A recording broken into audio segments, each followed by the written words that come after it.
Gadag breaking. ಗದಗದಲ್ಲಿ ಮಾಜಿ ಸಚಿವ ಮುರುಗೇಶ್ ನಿರಾಣಿ ಸುದ್ದಿಗೋಷ್ಠಿ. ರಾಜ್ಯದಲ್ಲಿ ಬರಗಾಲ ಛಾಯೆ ಆವರಿಸಿದೆ. ಯಾವುದೇ ಭಾಗದಲ್ಲಿ ವಾಡಿಕೆಗಿಂತ 40% ಮಳೆ ಕಡಿಮೆ ಆಗಿದೆ.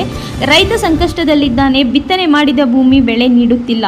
ಇನ್ನು ಹಲವು ಭಾಗಗಳಲ್ಲಿ ಬಿತ್ತನೆ ಮಾಡದೆ ರೈತ ಸಂಕಷ್ಟದಲ್ಲಿದ್ದಾನೆ.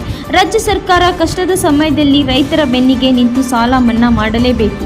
ಬೇರೆ ಬೇರೆ ಪಕ್ಷದ ಅಧಿಕಾರಿಗಳಲ್ಲಿದ್ದಾಗ ಸಾಲ ಮನ್ನಾ ಮಾಡಬೇಕು ಅಂತ ಡಿ.ಕೆ. ಸಿದ್ದರಾಮಯ್ಯ ಹೇಳ್ತಿದ್ರು. ಸಾಲ ಮನ್ನಾ ಮಾಡುವ ಶಕ್ತಿಯನ್ನು ಆ ಸ್ಥಾನದಲ್ಲಿ ಭಗವಂತ ಅವರನ್ನು ಕೂಡಿಸಿದ್ದಾನೆ. ರೈತ ಕಷ್ಟದಲ್ಲಿದ್ದಾನೆ, ಅವನಿಗೆ ಸಹಾಯ ಮಾಡಲಿ ಅಂತ ವಿನಂತಿ ಮಾಡಿಕೊಳ್ತೀನಿ. ತಮಿಳುನಾಡಿಗೆ ಕಾವೇರಿ ನೀರು ವಿಚಾರ. ಕೆಆರ್ಎಸ್ ಡ್ಯಾಂನಲ್ಲಿ ವಿಡಿಗಿಂತ ನೀರು ಕಡಿಮೆ ಇದೆ. 5 TMC ನೀರನ್ನು ಬಿಡಬೇಕು ಅಂತ ತಮಿಳುನಾಡು ಒತ್ತಾಯ. ರಾಜ್ಯ ಸರ್ಕಾರ ಮಾಧ್ಯಮ ಮೂಲಕ ನೀರು ಬಿಡುವುದಿಲ್ಲ ಅಂತ ಹೇಳುತ್ತೆ, ಆದರೆ ಆಫೀಸಲ್ಲಿಯೇ ನೀರು ಬಿಟ್ಟಿದ್ದಾರೆ. ರೈತರ ಕಣ್ಣ ಮುಂದೆ ನೀರು ಹರಿಯುತ್ತಿದೆ. ನೀರು ಬಿಟ್ಟು ಸರ್ವ ಪಕ್ಷದ ಸಭೆ ಕರೆದಿದ್ದು ಯಾವ ಪುರುಷಾರ್ಥಕ್ಕಾಗಿ? ಚರ್ಚೆ ಮಾಡಿದ್ದ ಸಾಧಕ ಬಾಧಕ ಕುರಿತು ನಿರ್ಮಾಣ ತೆಗೆದುಕೊಳ್ಳಬೇಕು. ರಾಜ್ಯ ಸರ್ಕಾರದ ನಿರ್ಧಾರಕರು ಕುರಿತು ಮುರುಗೇಶ್ ನಿರಾಣಿ ಆಕ್ರೋಶ. ಕ್ಯಾಮರಾಮ್ಯಾನ್ ಜಗದೀಶ್ ಜೊತೆ ಆಶಿಕ್ ಹೂಗಾರ್, ಗದಗ. ಬರಗಾಲದ ಛಾಯೆ ಅಡ್ವಾನ್ಸ್ ಆಗಿನೇ 40% ಮಳೆ ಕಡಿಮೆ ಇದೆ ಅನ್ನುವಂಥದ್ದು ಫೋರ್ಕಾಸ್ಟ್ಗಳ ಮುಖಾಂತರ ಗೊತ್ತಿರುವಂಥದ್ದು. ಯಾವುದೇ ಭಾಗದಲ್ಲಿಯೂ ಸಹಿತ ವಾಡಿಕೆಗಿಂತ ಇಲ್ಲಿವರೆಗೆ 40% ಮಳೆ ಕಡಿಮೆ ಆಗಿದೆ. ಅದರ ಸಲುವಾಗಿ ರೈತರು ಬಹಳ ಕಷ್ಟದಲ್ಲಿದ್ದಾರೆ. ಕೆಲವೊಂದು ಬಿತ್ತನೆ ಆಗಿರುವಂತಹ ಭೂಮಿ ಸರಿಯಾದ ನಾಟನೆ ಆಗದೇನೆ, ಬೆಳವಣಿಗೆ ಆಗ್ಲಾರ್ದೇನೆ ಹಾಕಿರುವಂತಹ ಬೀಜ ಗೊಬ್ಬರ ಸಹಿತ ಅಲ್ಲಿ ಹಾಳಾಗಿ ಬೆಳೆಗಳು ಯಾವುದೇ ರೀತಿಯಿಂದ ಕಾಳುಗಳು ಕೈಗೆ ಬರ್ತಿದೆ ಅನ್ನುವಂತ ವಿಶ್ವಾಸ ರೈತರಿಗಿಲ್ಲ.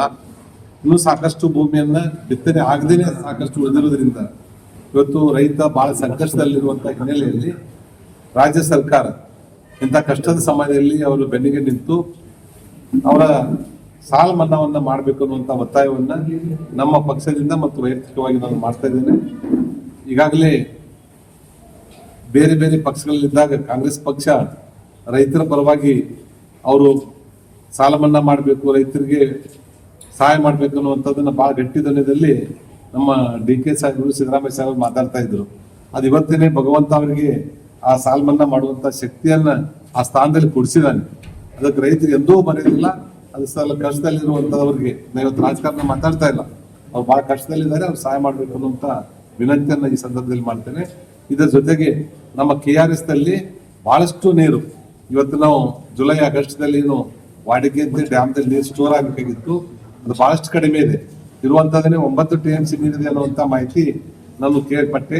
ಅದ್ರಲ್ಲಿ 5 TMC ನೀರನ್ನು ಬಿಡ್ಬೇಕನ್ನುವಂಥದ್ದನ್ನ ಆ ತಮಿಳುನಾಡದವ್ರು ಒತ್ತಾಯ ಇರೋದ್ರಿಂದ ಈಗಾಗಲೇ ನಮ್ಮ ರಾಜ್ಯ ಸರ್ಕಾರ ನಾವು ನೀರು ಯಾವತ್ತೂ ಬಿಡೋದಿಲ್ಲ ಅನ್ನುವಂಥದ್ದನ್ನ ಮಾಧ್ಯಮದಲ್ಲಿ ಹೇಳ್ತಾರೆ, ಆದ್ರೆ ಅಫಿಸಿಯಲ್ ಆಗಿ ನೀರನ್ನು ಬಿಟ್ಟಿದ್ದಾರೆ. ಅವತ್ತ ರೈತರೆಲ್ಲ ನೀರು ಹರಿದು ಹೋಗುವಂಥದ್ದು ಕಣ್ಣಿಗೆನೆ ಕಾಣಿಸ್ತಾ ಇದೆ.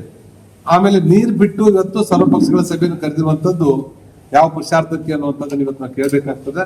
ಅದ್ರ ಸಲ ಚರ್ಚೆ ಮಾಡಿ ಸಾಧಕ ಬಾಧಕಗಳನ್ನ ನೋಡಿ ಅಲ್ಲಿದೆಲ್ಲ ಅಭಿಪ್ರಾಯಗಳನ್ನು ತೆಗೆದುಕೊಂಡು ಅವರು ನಿರ್ಧಾರಗಳನ್ನು ತೆಗೆದುಕೊಳ್ಬೇಕಾಗಿತ್ತು. ಅವ್ರ ನಿರ್ಧಾರ ತೆಗೆದುಕೊಂಡು ಸರ್ವಪಕ್ಷ ಸಭೆ ಮಾಡೋದ್ರಲ್ಲಿ ಏನೂ ಮಹತ್ವ ಇಲ್ಲ. ಆ ಸಭೆಗೆ ಒಂದು